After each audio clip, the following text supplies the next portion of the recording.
Avertissement. Cette émission est déconseillée aux personnes âgées de plus de 77 ans. Le jugement des parents est conseillé.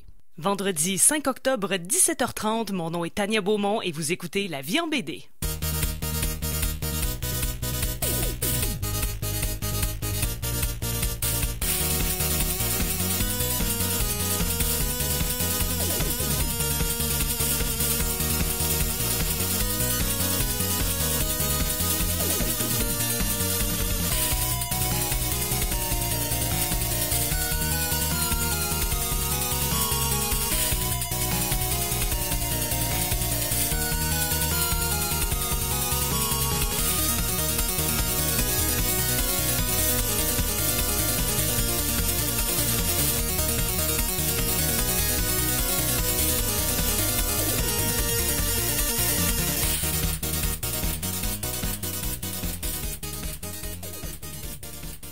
Alors voilà, c'est déjà tout pour La Vie en BD de cette semaine. Restez à l'écoute, E égale RG2 suit à l'instant.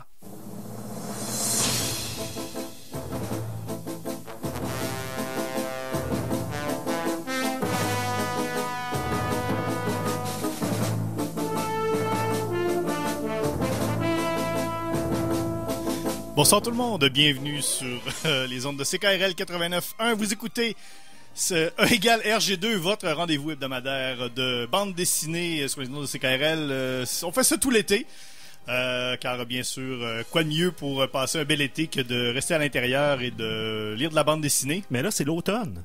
Je sais pas, qu'est-ce qui se passe là? Je sais pas, je suis vraiment perdu dans mes repères aujourd'hui. Alors, donc, Égale RG2, qu'est-ce que c'est? Eh bien, c'est l'émission estivale de bande dessinée de CKRL qui, on laisse notre place pendant l'automne et le printemps à l'émission La Vie en BD qui existe depuis vraiment dans plus cet longtemps que nous. ordre-là. Et mon nom est François Angers, je suis accompagné ce soir de Alex Drouin. Bonsoir. Tania Beaumont. Allô. Et Guillaume Plante. Salut. Donc voilà, Égale RG2, ça existe depuis 3 ans à CKRL. C'est une émission qu'on pourrait qualifier de Tintino-ludique, qui est un terme qu'on a inventé pour... donc on parle de bande dessinée avec un peu d'humour, un peu de cabotinage, un peu de folie, mais dans le respect. Toujours.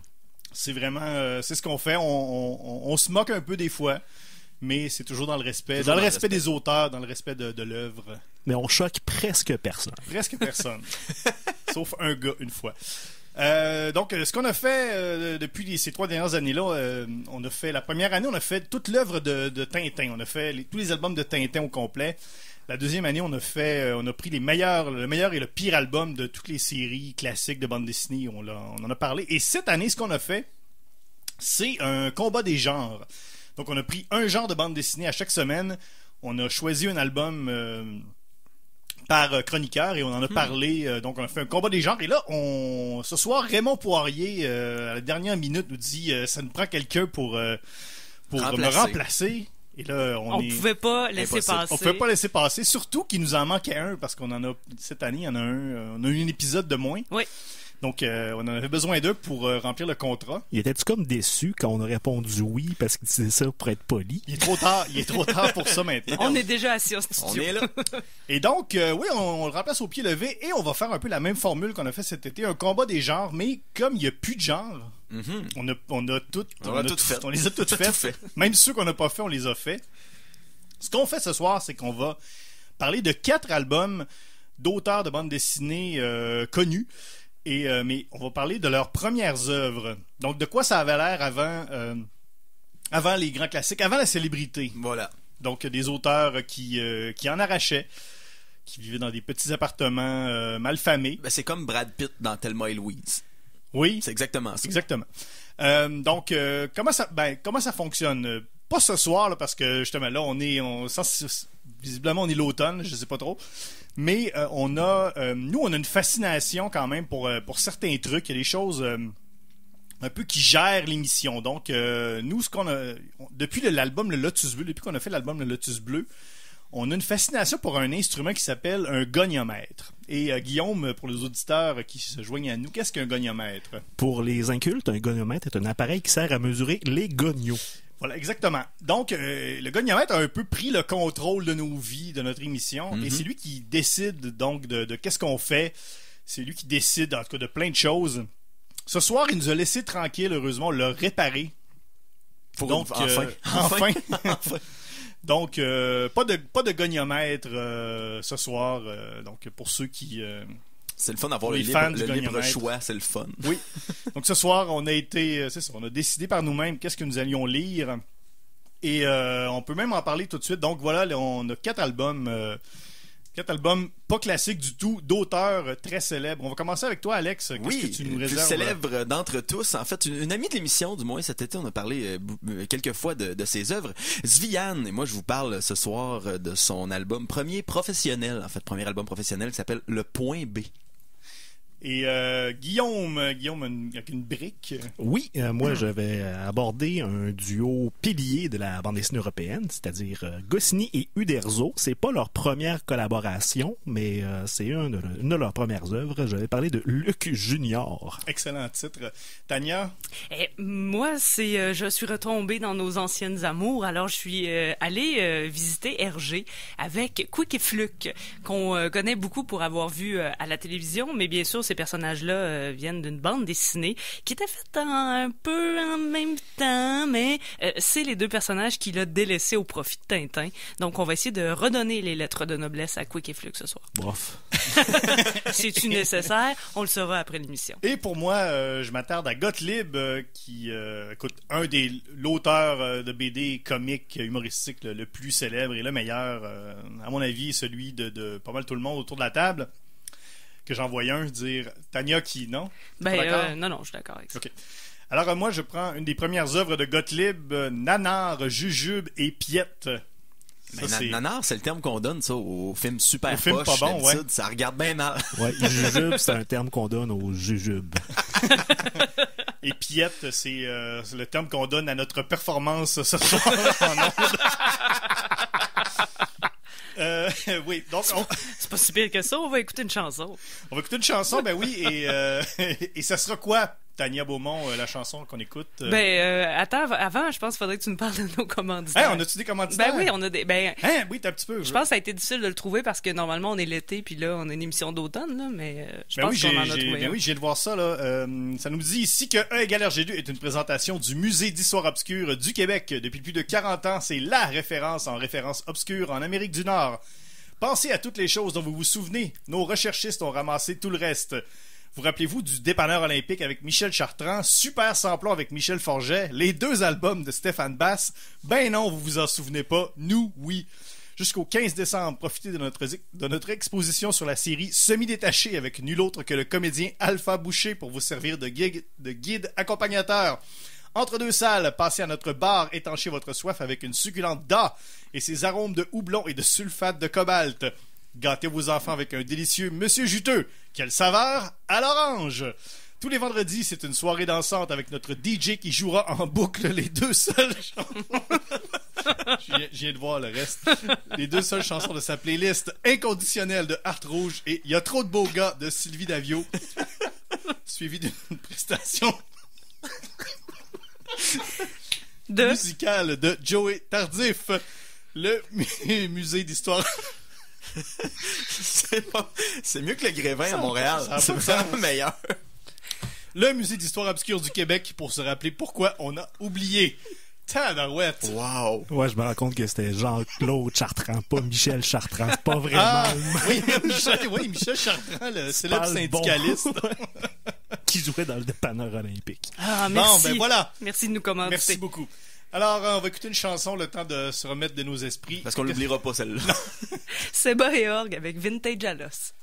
Et tu vintage à l'os. Moi je suis vintage à l'os. C'était vintage à l'os. T'as joué à Mario Bros. Et tu vintage à l'os. On est vintage à l'os. Puis toi avec, Si tu te levais pour changer de poste. Et tu vintage à l'os. Moi je suis vintage à l'os. C'était vintage à Tu l'os. te souviens d'Éric Lindros. Et tu vintage à l'os. Lui est vintage à l'os.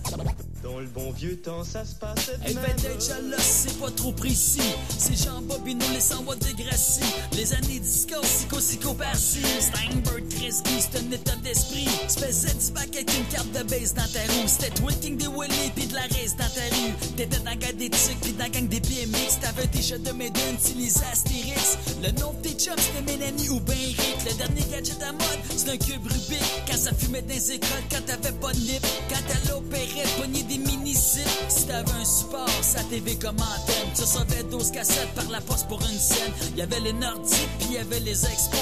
Y'avait la Hockey, puis l'amour c'est une export. T'attendais après décembre pour signer cadeau. Quand y'avait un pit de sable à la place des condos. Le Big Wheel, le Gérard, le Spray Net, le Pac-Man. Illégal, le Walkman, la vieille série Batman. Si ta mère t'envoyait à l'école, si tu passes partout. Faisais ton craft dinner devant Fred Caillou. Ça te coûtait peut-être 5 cents. Quand tu prenais le boss, ça confirme que tout et tout. T'es vintage à l'os. Et c'est vintage à l'os. Moi j'suis vintage à l'os. C'était vintage à l'os. T'as joué à Mario Bros. Et c'est vintage à l'os. On est vintage à l'os. Et toi avec, si tu te Fais pour changer de poste, c'était vintage à l'os. Moi j'suis vintage à l'os. C'était vintage à l'os. Tu viens d'Éric Et Lindros. c'est vintage à l'os. Lui il est vintage à l'os. Parce qu'à porter des jeans à l'envers dans ton criss-cross. Si t'es vintage à l'os, tu vas te souvenir aussi de la STCUM, Berry de Montigny. Mais si t'en souviens pas, t'es vintage et tout. T'as connu avant la terminus dans Ribou. Pour toi, c'est le Léonard, c'est Traboulidon. T'avais un siège banane, des franches sur ton guidon. Capote à caca, le cabanon, c'est qui débrouille. T'aimais pas la tarte au citron, mais t'aimais pas citrouille. TVA, le Canadien, c'était les métropoles.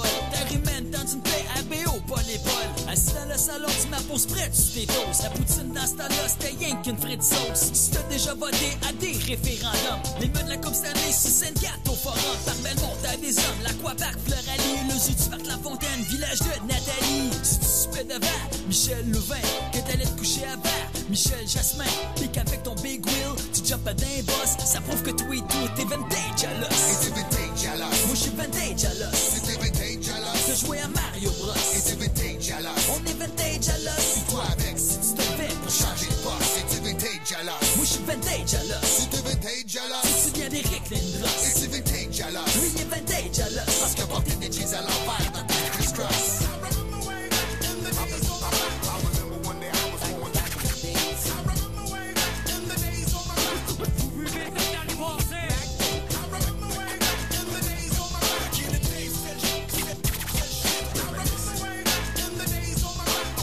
Dans le bon vieux temps, ça se passe. C'était payé des frais de retard au club vidéo que finalement ça te coûte le double pour checker Rambo. Ici en plus t'avais oublié de le rembobiner. Quand tu regardes ça aujourd'hui, t'es bien content de streamer. T'as connu MSN puis le téléphone à cadran, les floppy disks, les Betamax, puis super écran. C'est pour toi l'épisode 4, ça a toujours été le premier. Ça prouve que t'es vintage, ça sert à rien de le nier. C'était léger direct film pour développer tes photos. Puis que le dernier des Rockies, c'était celui contre Drago. Si t'appelles en console, puis que c'est rendu Gatineau, t'es un génie en herbe, là, de morceaux de robot. T'as connu l'avant TPS, tu perdais pas sans GPS. T'avais ton carnet d'adresse, puis tu payais en espèces. Dans ce temps-là, secondaire, c'était les exported light. On n'avait pas d'iPad, mais on avait des light bright. Ça se passait dans le parc ou ben dans la ruelle. Dehors sans arrêt jusqu'à que ta main t'appelle. Aujourd'hui, c'est différent, les jeunes, c'est rare qui sortent. Puis c'est là que tu te rends compte que t'es vintage à Et l'os. c'est vintage à l'os. Moi, j'suis vintage à l'os. C'était vintage à l'os. T'as joué à Mario Bros. Et c'est vintage à l'os. On est vintage à l'os. Et toi avec, si Tu te fais pour changer de poste, c'était vintage à l'os.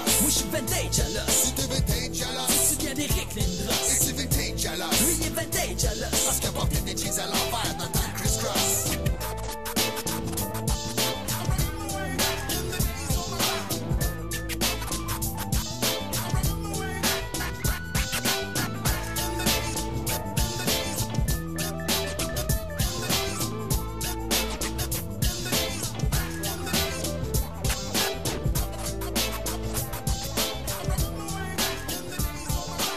C'est by Org sur CKRL avec la pièce Vintage Alos. Vous écoutez E égale RG2 en remplacement de La Vie en BD. Raymond Poirier qui nous reviendra sain et sauf la semaine prochaine. Au grand bonheur de tous. Oui! Pour être sûr qu'on le remplace plus jamais. Donc, on vous rappelle ce qu'on fait pour vous. Ce soir, on a pris 4 albums d'auteurs célèbres, mais c'est avant qu'ils deviennent célèbres.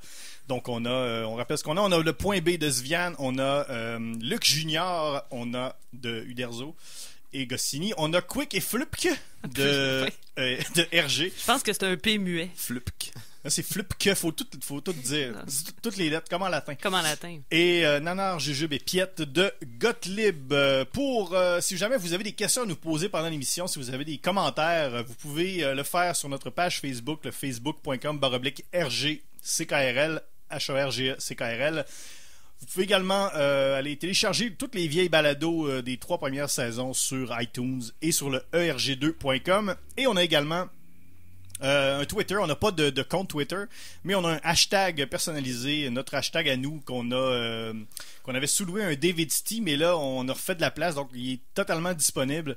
C'est le hashtag Matraquemol. Donc sur Twitter, hashtag Matraquemol. Nous sommes tous sur Twitter. On va pouvoir vous répondre en temps réel ou non. À peu près. Tout dépendamment. En temps non réel. En temps non réel. À 26h64. Ouais, c'est ça, exactement. Donc voilà. Alors, album d'auteur célèbre avant qu'il soit célèbre, on commence avec Alex. Oui, je vous parle du Point B, en fait, de Zvian, qui est paru chez Monet en 2006. Cet album-là est la première publication professionnelle de Zvian, parce qu'elle avait remporté avec le scénario de cette BD le premier concours québécois de bande dessinée, ce qui lui a valu l'édition, promotion et la distribution de cette bande dessinée, en plus d'une bourse de 1000 $ pour son deuxième livre. Et Zvian, on la connaît, elle a fait plusieurs albums, elle est très connue ici au Québec, on l'aime beaucoup, une amie de l'émission. Même en Europe. Et en Europe aussi, oui, mais on avait parlé de l'Hostie la fois que Francis Desharnais était venu nous voir justement cet été, on avait bien aimé ça. J'en ai lu quelques-unes des siennes également, et c'était très intéressant justement dans cette optique-là de retomber dans la première publication professionnelle de celle-ci. Et c'est quoi ça, le Point B? Eh bien, c'est l'histoire d'Émile, en fait, qui est un jeune étudiant en composition musicale. Alors lui, il a choisi vraiment un job qui va lui donner un chemin, je veux dire, d'études qui va lui donner une job tout de suite en sortant. Et il se retrouve donc, c'est vraiment collé sur le marché du travail. Il se retrouve donc pour un atelier en équipe avec une jeune fille dénommée Blanche, une autre étudiante de son école qui, elle, est une interprète, en fait, en piano, afin de travailler ensemble. Et là, au fil de leur rencontre, lui, il va comme s'en éprendre, tomber amoureux d'elle, puis on suit, son processus créatif à travers l'évolution de ses émotions pour Blanche et de leur séance de jouage de piano après que lui ait fait une composition. Et j'ai vraiment trouvé ça très intéressant, en fait, comme idée, parce qu'on suit vraiment le processus créatif d'Émile, ses hauts et ses bas dans sa vie personnelle avec sa coloc à l'école, la perception que sa famille peut avoir de ce chemin de carrière justement et du dur labeur du créateur qui passe dans sa tête. Et surtout, comparativement au reste de l'œuvre de Zvian, je me prétends pas un professionnel de celle-ci. Là, j'ai lu quelques BD, Apnée, les deuxièmes, l'Hostie notamment, donc j'en ai lu quand même quelques-uns. Je veux dire, j'ai un bon background. J'ai retrouvé dans ce premier album-là, en fait, des éléments des œuvres plus récentes aussi que j'ai lues, notamment les pianos. Ça revient dans presque 100% des BD que j'ai lues après ça. C'était une passion qu'elle a, pas mal égale avec la BD. Et oui, tout à fait. C'est ce qu'on comprend quand on lit un peu plus sur sa biographie. La musique classique, en fait, les dessins aussi. Puis ce que j'avais remarqué, c'est dans le Point B, on a des partitions qui sont, je discutais avec Guillaume avant l'émission, on disait, je suis sûr que si on met ça devant un piano, on est capable de les jouer au complet, là. Puis c'est des créations probablement originales, là. Je ne sais pas si je peux pousser jusque-là, mais je le Ou c'est la vache à Mayotte. Peut-être. Puis dans les deuxièmes, en fait, il y a un rappel un peu de ça, où il y a des partitions, mais pas musicales, mais des deux personnages qui sont en train de coucher ensemble. Fait que ça, moi, j'ai trouvé ça le fun comme rappel.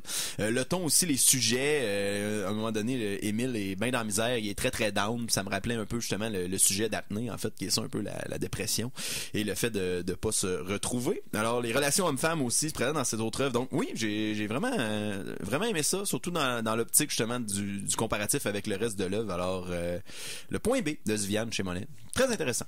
Le dessin aussi, il y a quand même une pas pire évolution. Là, le dessin est peut-être un peu plus gros, oui, c'est peut-être oui. un peu plus manga. On dirait. Oui, c'est mentionné à la fin dans le mot de l'éditeur, il y a une citation de Zvian qui dit « J'ai appris à dessiner en copiant des Sailor Moon ».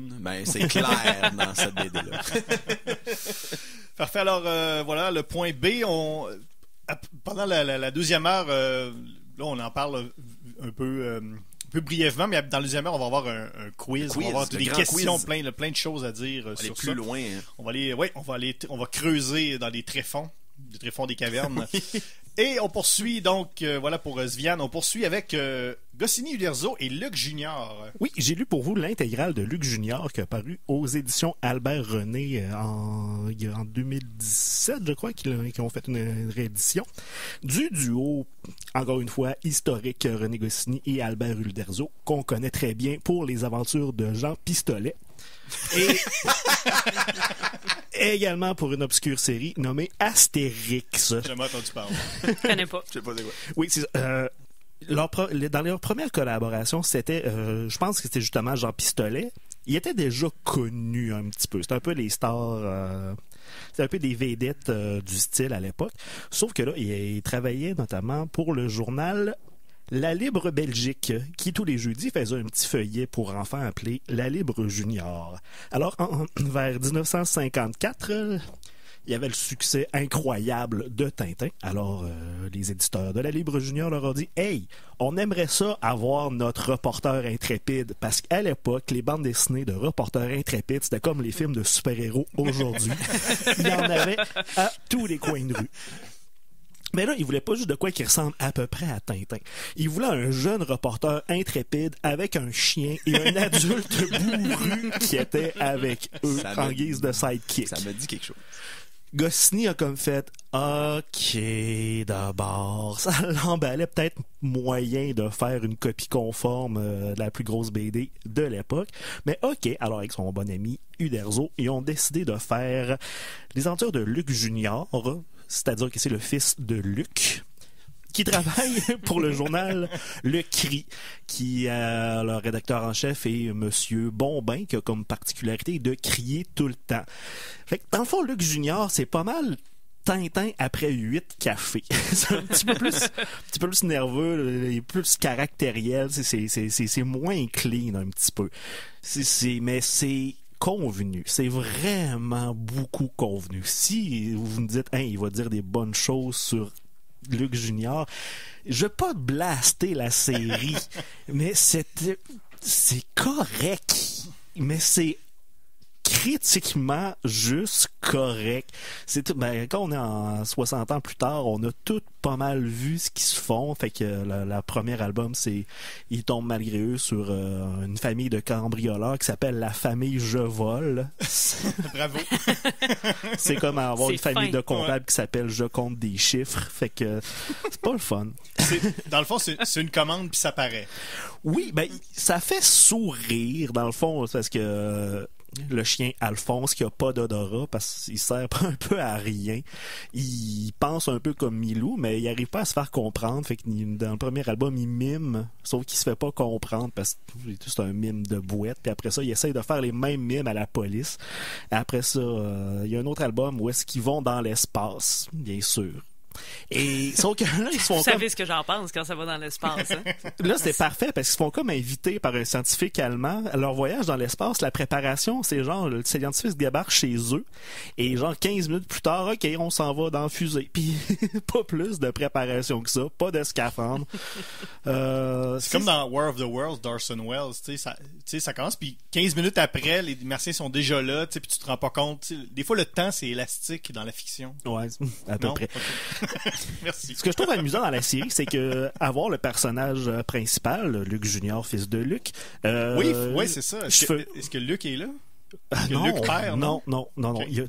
Les héros de BD n'ont pas vraiment de père. Je sais, je vais t'en parler tantôt. Mais il sauf que ça, il a les cheveux noirs avec le petit toupette retroussé en avant. Je suis convaincu que c'est le père de Boule. Oui, c'est clair. C'est le père de Boule et Bill, oui, mais tellement. Qui a perdu toute passion plus tard, qui a vraiment vécu une vie plate avec un enfant turbulent et son chien. Ah oui, c'est vraiment le même toupette qui peut pas tenir normalement. Fait que c'est ça, il y a des aventures classiques où est-ce qu'ils vont dans la jungle, après ça ils deviennent volontairement naufragés. C'est toujours pour un reportage. Au moins lui, il a le mérite on voit dans sa job. Ouais, il publie, ouais. Ouais, puis c'est ça. Puis il y a vraiment son rédacteur en chef qui crie tout le temps. C'est sympathique. Je suis pas fâché d'avoir lu ça, mais... OK, on va y aller avec moi. Nanar, Jujube et Piette de Gottlieb. Bien ça, c'est paru entre 62 et 65 dans Vaillant, dans le magazine Vaillant. Par la suite, dans Pif Gadget, qu'on connaît beaucoup plus ici. Un peu comme peut-être pas tout à fait comme Luc Junior, mais encore là c'est une bande dessinée, c'était pour enfants avec des choses qui font rire les enfants. Donc Nanar, Jujube et Piette, je vais décortiquer les trois noms. Donc Nanar, c'est un petit garçon qui a pas de nez sauf de côté. Jujube qui est son renard domestique et Piette qui est sa cousine et qui a elle a pas des lulus. C'est des sacs de cheveux. Elle a des sacs de cheveux de chaque côté de sa tête. Mais c'est comme des bourses, là, tu sais, avec un mettre- cordon. Oui, là. On pourrait c'est mettre carrément un signe ça. de pièce dessus, puis ça se pourrait être dans une banque. C'est-tu Piette Mondrian? Elle fait-tu Non, des tableaux non avec c'est des lignes? Piette. Ah, Pieteux. Piette, pas Piette T. Donc, les histoires de Nanar, Jujube et Piette, au départ, c'était juste Nanar et Jujube. Et c'est un petit garçon et son renard domestique qui habite avec ses deux oncles qui s'appellent Blaise et Basile pour les amateurs de mots qui ont les mêmes lettres. Et évidemment, ils font... c'est des histoires classiques d'enfants qui font pas tant des mauvais coups, mais donc le renard ou l'animal importune les adultes. Alors c'est ça, c'est pas mal toujours ça le principe. À un moment donné, les deux oncles, disons, on les a un peu tassés des histoires, donc ils disparaissent et sont un peu remplacés par Piette, qui est la cousine de Nanar. Donc un truc, donc Nanar il habite avec ses oncles, donc il n'y a pas de parents. Ouais. Et là, Piette, qui est sa cousine, qui vient elle aussi habiter chez ses oncles, donc elle a pas de parents, elle non plus.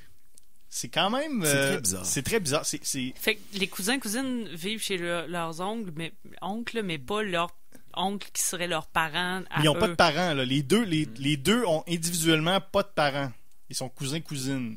Donc, c'est peut-être, tu sais, je veux dire, en 62, la guerre, ça fait longtemps que c'est fini, donc ils sont pas à la guerre. Ils sont pas morts pendant la guerre. Je sais pas c'est bizarre. Fait qu'il y a une fratrie d'au moins 4 oncles et tantes, dont la moitié a Oui, pris le bord dans donc la c'est guerre. ça, ils sont morts. Donc Piette vient habiter chez ses oncles.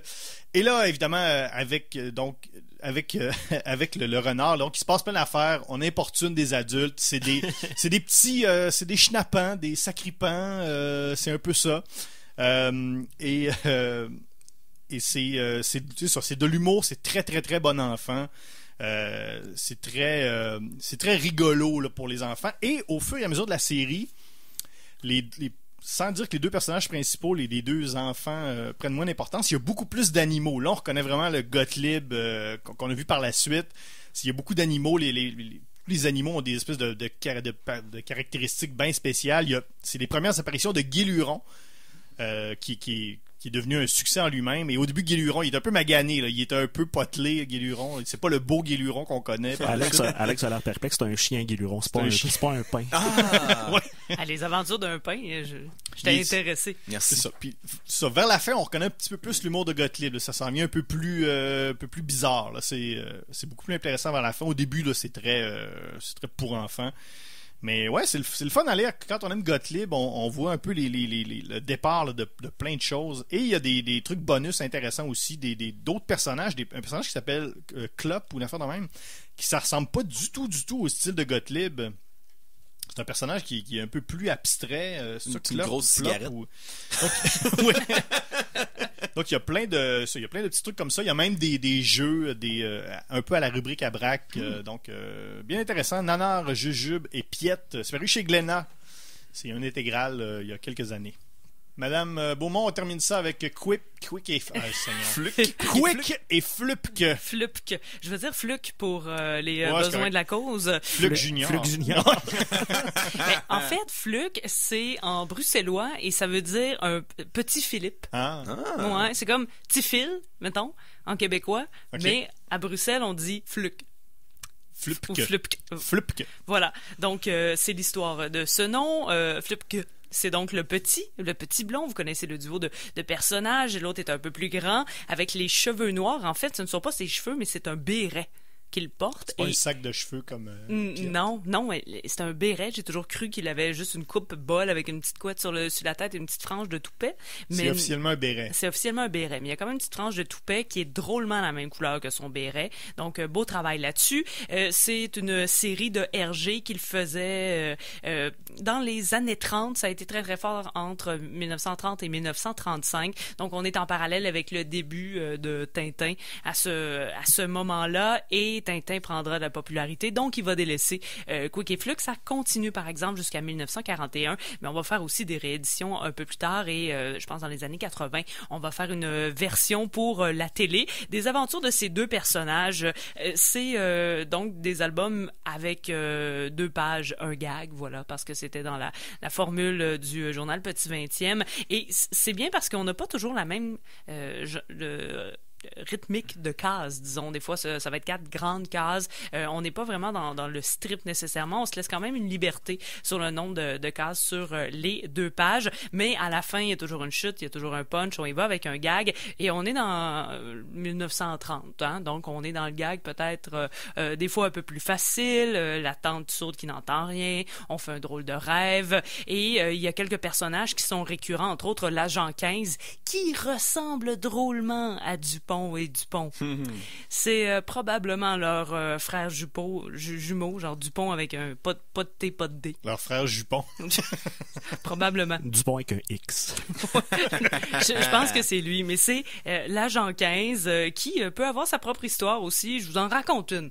Ça s'appelle Hautes études. Alors là, l'agent 15 est affecté à la circulation. Donc là, il décide d'aller étudier, rentre dans un magasin de musique, ressort avec une très très grosse boîte et un petit collet. Un paquet, voilà, un petit paquet. Et là, il y a un autre agent qui le rencontre. Il dit, on se voit ce soir, pas le temps, il faut que je travaille. Donc là, il est vraiment très, très déterminé et s'installe avec un chevalet sur lequel il a une partition. Et là, il y a un tableau avec le sifflet. Donc A, l'embouchure du sifflet. B, corps de sifflet, c'est la chaînette. Et là, il apprend ses partitions de sifflet pour aller faire la circulation. Donc voilà, ça c'était le punch. Donc ils sont connus pour leurs petites aventures. Ils se mettent toujours dans le trouble. Ils font des gaffes, un après les autres. Des fois c'est Quick, des fois c'est Flux. Et c'est comme ça. C'est bon enfant. On rigole un peu. Mais il a bien fait Hergé de continuer avec Tintin quand même. C'est le genre de BD pour lequel le mot pétrin a été inventé. Je pense que oui. Ouais. Mais c'est bien quand même, hein, 2 planches, un gag. Quoique des fois, c'est peut-être juste 2 planches. Est-ce que l'agent... Ça arrive. Oui. Je vais voir, est-ce que l'agent 15, ça veut dire qu'il est 197 fois moins bon que l'agent 212? Et il y a de fortes chances, ou c'est comme juste son numéro, tu sais, il était comme en 1930. Fait que OK. C'est 15. Peut-être, je sais pas, moi je connais rien. Je connais à la pas police. non plus. Bon, parfait. On a mis la table pour la deuxième partie. Allons manger. Oui, on a mis la table pour la deuxième partie de l'émission. On va entendre une mini courte pause publicitaire. On va écouter également tout de suite après une chanson Comme un cave de Éric Goulet. Avertissement. Cette émission est déconseillée aux personnes âgées de plus de 77 ans. Le jugement des parents est conseillé.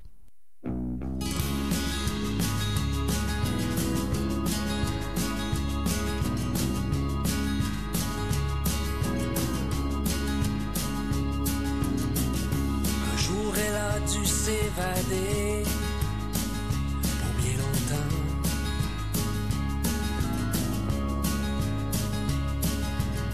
Ses voyages l'ont surtout aidé à fuir les voix qui lui parlent par en dedans.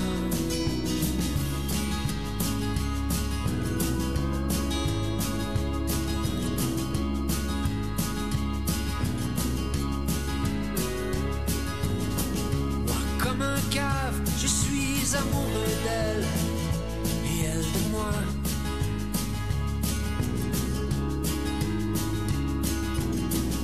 Et quand elle part, j'entraîne ma mémoire à oublier jusqu'à son nom. Aujourd'hui, elle est revenue, mon cœur est à la hausse, mais demain elle va repartir encore. Aujourd'hui, elle est revenue, mon cœur est à la hausse, mais demain, elle va repartir encore.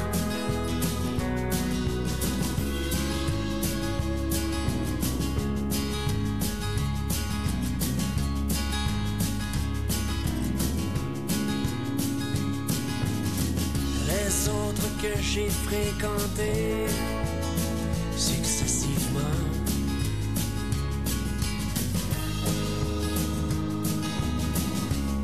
n'ont jamais manqué autant que celle qui est loin, ici présente en même temps.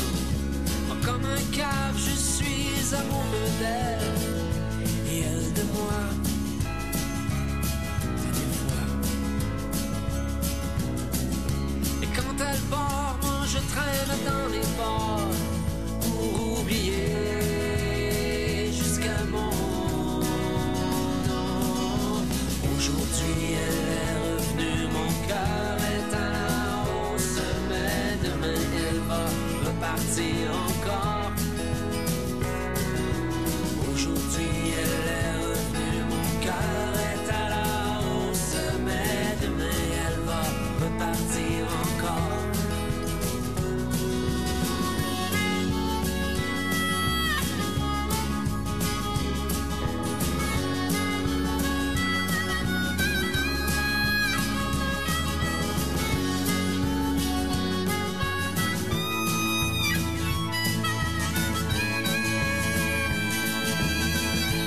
Comme un cas, je suis amoureux d'elle et elle de moi. Des fois. Et quand elle part, moi je traîne dans les bars pour oublier jusqu'à mon nom.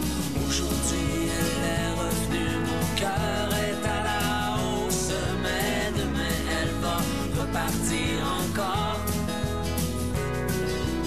Aujourd'hui elle est revenue, mon cœur est à la hausse, mais demain elle va repartir encore. Oh, aujourd'hui elle est revenue, mon cœur est à la hausse, mais demain elle va repartir encore. Oh, aujourd'hui elle est revenue, mon cœur est à la hausse, mais demain elle va repartir encore.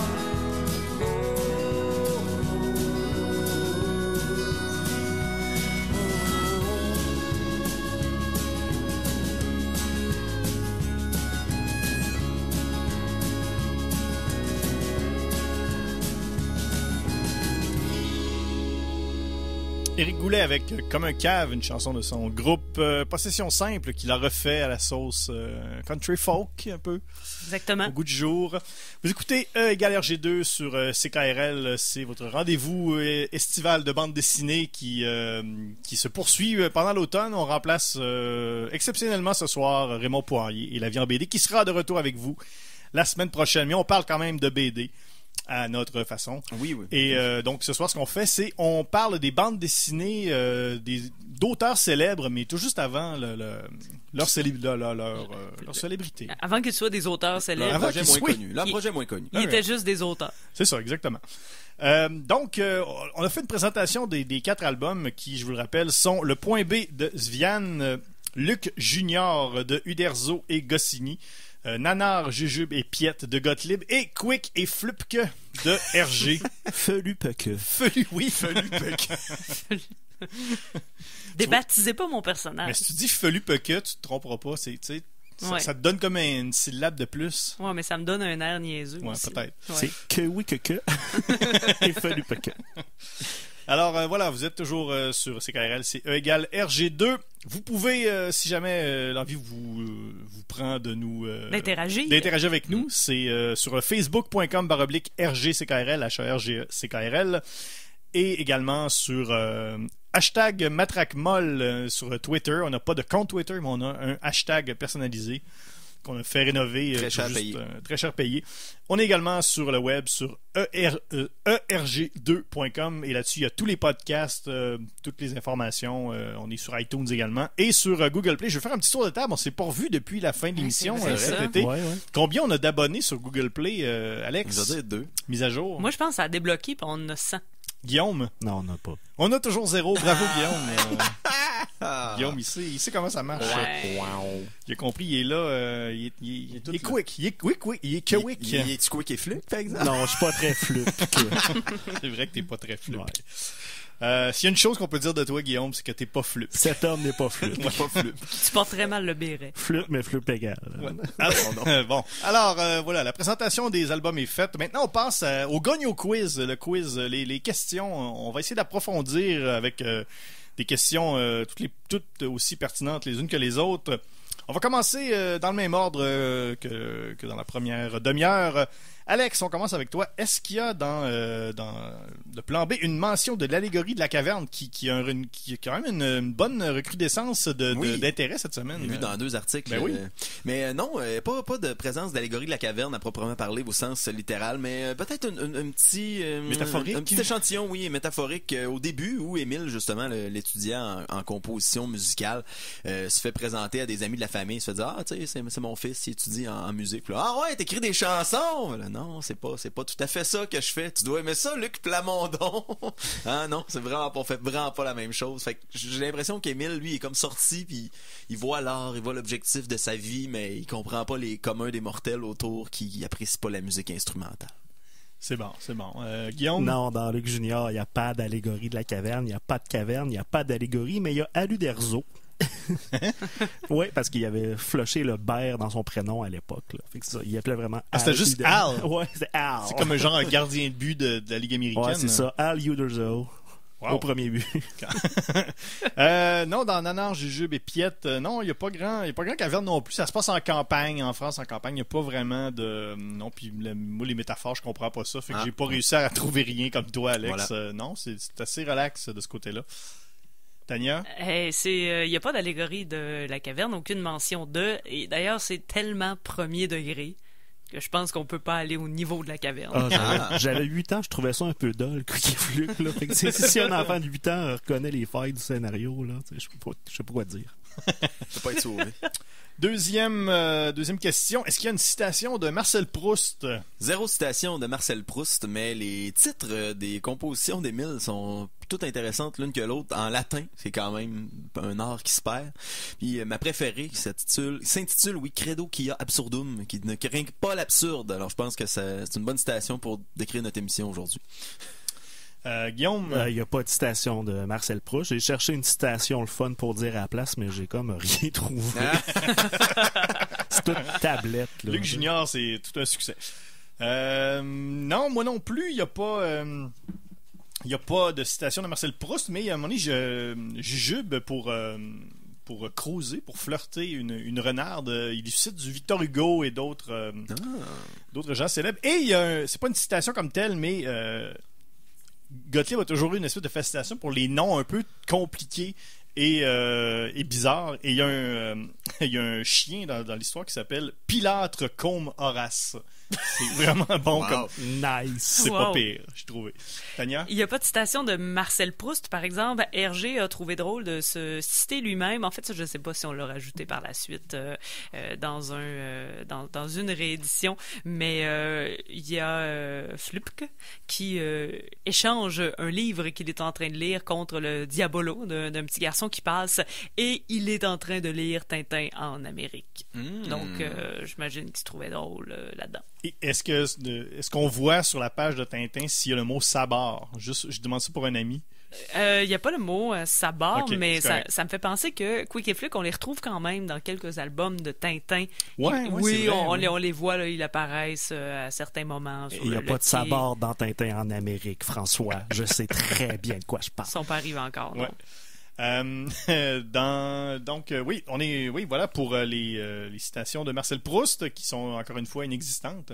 Je pense qu'il n'y en a pas eu de toute la série. Mais moi, je veux juste vous dire que j'ai lu un livre et il y avait une mention de l'allégorie de la caverne. Oui. Je voulais juste vous le dire, parce que c'est ça, j'étais bien énervé. Ben oui, c'est vrai. Merci. Mais c'est pas une BD. Fait que, voilà. Tu dis ça, toi, des pas BD? Ouais, des fois, mais ça m'a pris 4 ans. Il n'y avait pas d'image. Question peut-être pas pertinente pour nous ce soir. Est-ce que ça serait meilleur en noir et blanc ou en couleur? Non, ben en fait, pas mal tout ce que j'ai lu de Viviane, c'est toujours ou à peu près en blanc et une autre couleur. Ouais, en couleur à peu près, déterminée. Une couleur monochrome, mais non, moi j'aime ça comme c'est comme ça. Ça changerait rien, Luc Junior en noir et blanc.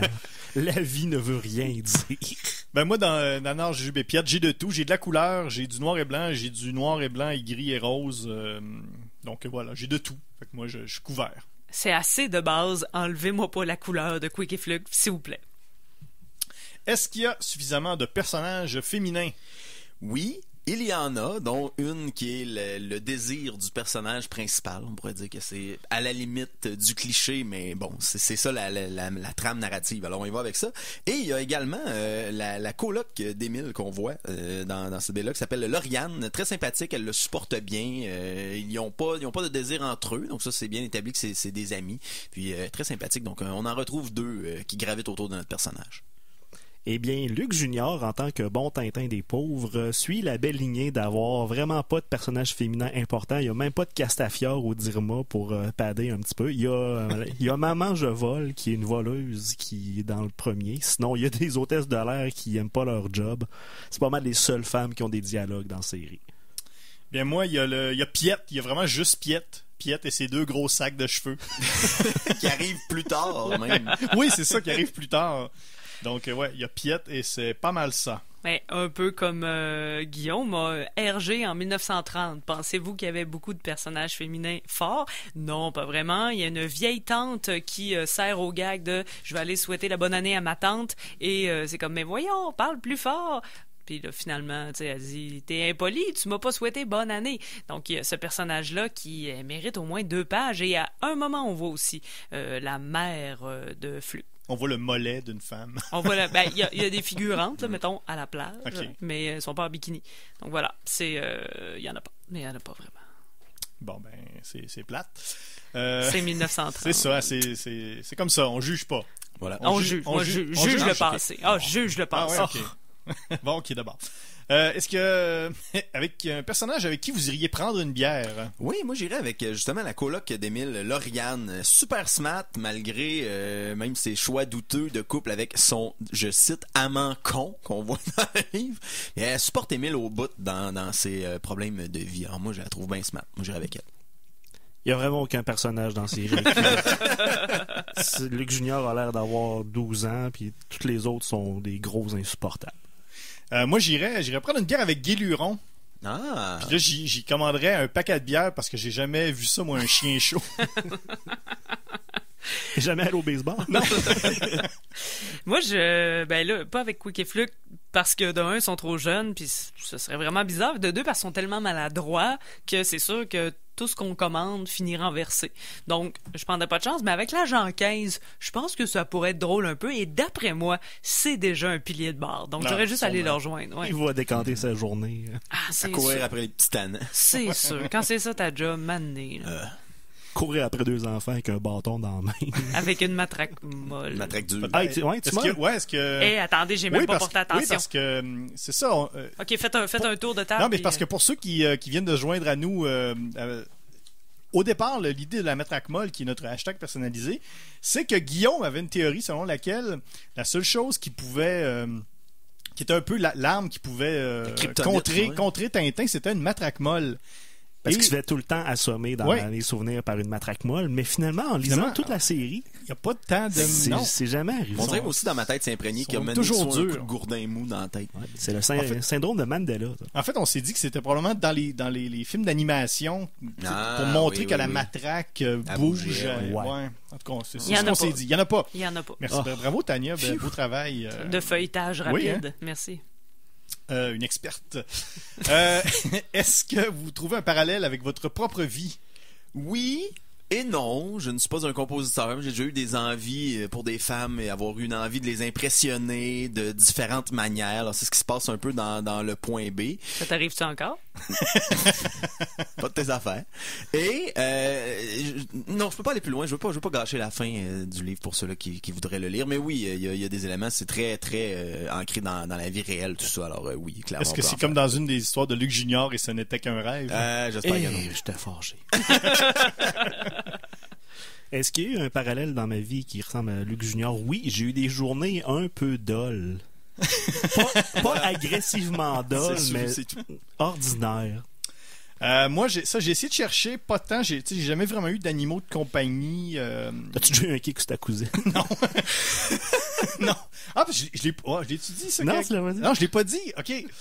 Parce que je l'ai dit hors d'onde, mais la première fois que Nanar rencontre Piette, il y a comme un gros kick dessus, tu sais, puis il veut y donner du muguet. Puis là, il voulait y donner tu sais, du muguet. sa cousine, là. Je veux dire, je veux bien croire, là, mais en tout cas. Toujours est-il que non, la seule parallèle avec ma propre vie, c'est que moi, quand j'étais petit aussi, j'avais des sacs de cheveux à chaque côté de la tête. Tania? Ben, je ne suis pas un petit voyou à Bruxelles dans les années 1930, donc c'était difficile de trouver un parallèle. Je suis pas tant maladroite comme ils le sont aussi.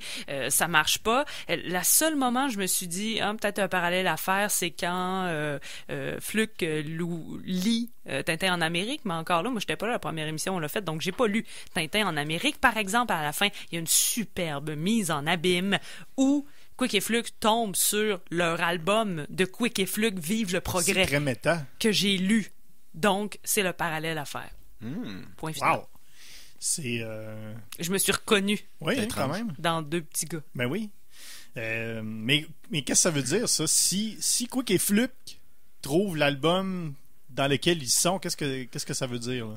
Ben, en fait, il dit, regarde qu'est-ce qu'on a fait de nous. Ah, Voilà. OK. C'est comme une biographie. Ah ouais, OK. Moi, je dirais ça de même. OK, ouais. Est-ce que vous recommandez cette BD à votre mère? Non, pas tant que ça. C'est pas tant une grande fan de musique classique et d'introspection et de cruise. Est-ce qu'il y a eu une bande dessinée que tu as recommandée à ta mère qu'elle a vraiment lue? Non, jamais. Jamais? OK, bon. Non, je recommanderais pas ça à ma mère parce que c'est pas une amatrice d'histoire un petit peu plate. Ben non, moi non plus. Écoute, c'est vraiment des histoires pour enfants. Ben non, qu'est-ce que tu veux? C'est comme ça, c'est plate. Ben oui, moi, Ouais. je recommanderais. Ah ben. Bon, un C'est petit Quick et Fluke, là. Un petit quickie de Quick et Fluke. Ça passe le temps. Là, j'ai avant de passer, on a toujours l'accord BD breuvage, une petite tour de table rapide. Qu'est-ce qu'ils font aujourd'hui? Qu'est-ce qu'il fait ou qu'est-ce qu'elle fait ou qu'est-ce qu'ils font aujourd'hui, vos personnages? Ben, probablement que Émile, dans le point B, est un compositeur médiocre qui n'est pas très heureux de faire ce travail et qui le fait pour l'argent. Et si vous lisez la BD, vous allez comprendre pourquoi. Luc Junior est le père de Boule, il est retraité et tous les autres gros monsieur sont morts du diabète de type 2. Dans Nanar Jujubé Piette, les personnages ont il y a eu plusieurs destins. Tout d'abord, il y a le renard qui a quitté le monde des hommes et qui est allé dans le monde, qui est retourné dans le monde des animaux. Il a même fait un film récemment, Zootopia. Nanar et Piette se sont mariés en cachette, même. Mais dans un pays où c'est correct, genre la Thaïlande, je sais pas. Piette a eu son muguet. Ouais. Damn. Et les oncles aussi, Blaise et Basile, à un moment donné, ils ont tellement couru après les enfants qu'ils se sont à un moment donné fusionnés. Et c'est devenu comme juste un personnage qui s'appelle Blaisile. Donc voilà ce qui est arrivé. Et Guy Luron est devenu la vedette d'une série BD très très célèbre. Très éponyme. Très très éponyme. Oui. Moi, après la dernière page de Vive le progrès, où Quick et Fluke tombent sur leur propre album, Quick a pris ça vraiment au pied de la lettre et les deux ont déménagé à Paris, en fait. Et Quick travaille dans un Quick. Ah. Donc, le restaurant de fast-food qui sert des hamburgers. J'ai jamais osé rentrer dans un Quick. Il s'appelle Quick. Donc, Quick travaille au Quick. Fluke vend des cellulaires et n'arrête pas de perdre sa job. Donc, dort sur le divan de Quick. Et l'agent 15 travaille comme... là, j'ai pas le nom exact de ce métier-là, mais tu sais, quand t'es comme mannequin sur un écran vert pour des films d'animation, mais c'est toi qui sers... du motion capture. Exactement. Ouais, de la capture de mouvement. Ouais, et pour le film de Tintin. En bon, personnage animé, mais de vraies personnes, là. Ouais. En vrai bonhomme. C'est Spielberg. Oui, Spielberg. Je suis déçu. Fait que, il faisait ça pour Dupont et Dupont. J'espérais que Quick ait fait fortune dans le sirop au chocolat. Aussi. Malheureusement, j'ai pas pensé à ça. C'est pas ça sa vie, Guillaume. Avoir su. Mais attends, il est pas mort. Il est pas trop tard. Il est pas mort. Il est pas trop tard encore. Et si, par une chaude soirée d'été, on veut lire notre bande dessinée, qu'on a envie de boire quelque chose avec ça, l'accord BD breuvage. Ben oui, le point B, ça raconte l'histoire d'Émile, qui est un compositeur de pièces musicales pour le piano et toujours dans l'optique des références obscures. Eh bien, ça va être un drink qui proviendrait du pianoctail, un instrument de musique très étrange du livre L'écume des jours de Boris Vian, sur lequel tu joues de la musique et ça te fait un drink par rapport à ce que tu as joué. Alors, si on prenait les compositions de Vian dans cet album-là et qu'on les passait au pianoctail, on aurait l'accord encore. BD Breuvage, parfait. Si je devais donner une pastille de saveur à Luc Junior, ce serait correct et inoffensif. J'associerais cette série à un cocktail que j'appelle verre d'eau du robinet, qui consiste à 3 onces d'eau du robinet et 3 autres onces d'eau du robinet. Pas tiède, pas frette. Y a-tu du fluor ou du chlore un peu? Ça dépend de ton eau du robinet. Ça dépend t'habites où, ouais. Ça dépend de l'usine de traitement des eaux. Moi, je vous suggère un cocktail que j'ai baptisé un fin renard, qui est orange croche avec un peu de tabasco. Yark. Jesus. Ouais. Et vous, Madame Beaumont? Moi, ça m'en a fait perdre mon idée. Avec ça, c'était un couleur à 0.5. Ah. C'est ça. C'était juste ça. Tu prends un couleur à 0.5. Bon, voilà. Pour son Alors, alcool. Oui, merci Tania, merci. C'est la fin de l'émission. C'est la fin de Égal RG2 pour l'année 2018. Ça a été bien agréable de vous retrouver ce soir. La semaine prochaine, Raymond Poirier revient. Vous parlez de bande dessinée. Je sais pas si vous parlez de La Petite Russie, Tania, tu l'as eu, de Francis Desharnais, l'ami de l'émission. Ben, d'après moi, il va en parler s'il l'a pas fait la semaine d'avant, là, mais ça sortait cette semaine, mardi. L'as-tu lu? C'est bon? Non, j'ai pas eu le temps, mais ça semble fantastique, vraiment. Bon, parfait. Alors, voilà, merci beaucoup. Donc, La Vie en BD revient la semaine prochaine. Alex Drouin, merci beaucoup. Ça fait plaisir. Tania Beaumont, merci. Plaisir. Guillaume Plante, merci. C'était correct. C'était correct, hein? Mon nom est François Anger, facebook.com/RGCKRL, #matraquemol. Allez nous télécharger les vieilles balados sur iTunes. On vous revoit peut-être l'année prochaine. Sinon, merci beaucoup et bonne semaine. Et restez là parce que Messieurs Oui. Dynamite avec Jean-Claude Anto dans les prochaines minutes à CKRL 89.1.